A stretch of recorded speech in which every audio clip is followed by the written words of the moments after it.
In this video, magbabayad tayo sa Pag-ibig monthly contribution gamit yung Bayad mobile app. By the way, kung first time mo sa channel na to and gusto mo pa ng mga online tutorial videos katulad nito, please click the subscribe button. I-open ko lang yung Bayad mobile app and then mag-login ako gamit yung password ko na. Tap ko yung login. Oops, ulitin ko lang. And then from here, hintayin lang natin na mag-load yung app. Andito yung balance natin. May option dito na i-upgrade yung account. Pero kahit hindi upgraded yung account, pwede ka pa rin magbayad ng bills, mag-cash in, or magbayad ng load. Ang hindi lang magagawa is yung sa send money, also yung pag-withdraw ng pera. Pero sa akin, okay lang din na hindi kasi ang pinapasok ko lang na pera dito is enough para sa babayaran ko. Also, yung matitira, pwede ko rin pang load siya. So, proceed na tayo. Ang gawin natin is tap pay bills. Andito yung iba't ibang industry na pwedeng bayaran yung mga billers under this. Katulad sa electricity, merong Meralco at marami pang iba dito.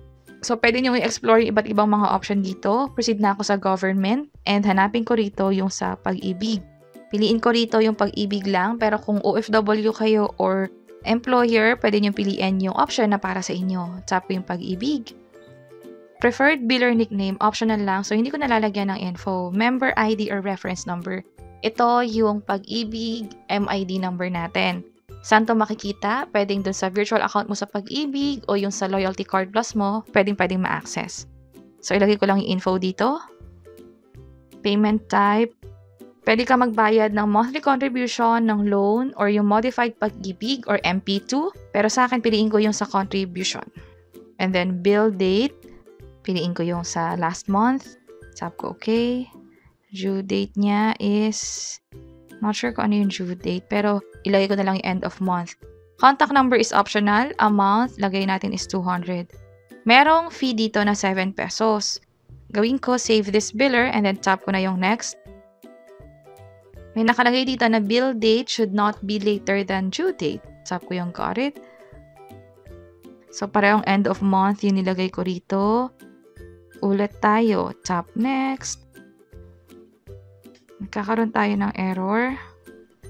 Gawin ko yung this month na lang.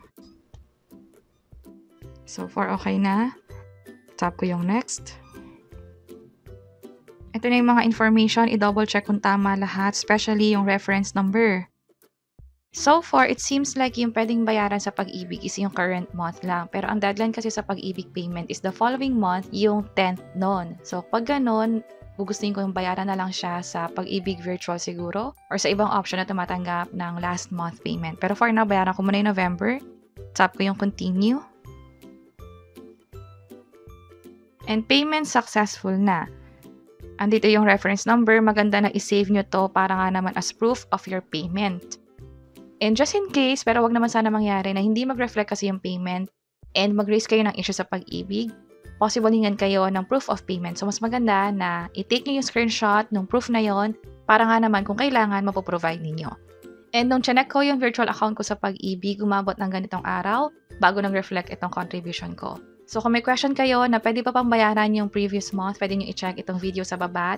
Diniscuss na namin dito yung mga step-by-step guide and also share namin yung naging experience namin kung nagkaroon ba ng kahit na anong issue. Sana makatulong and see you sa mga next videos. Bye-bye!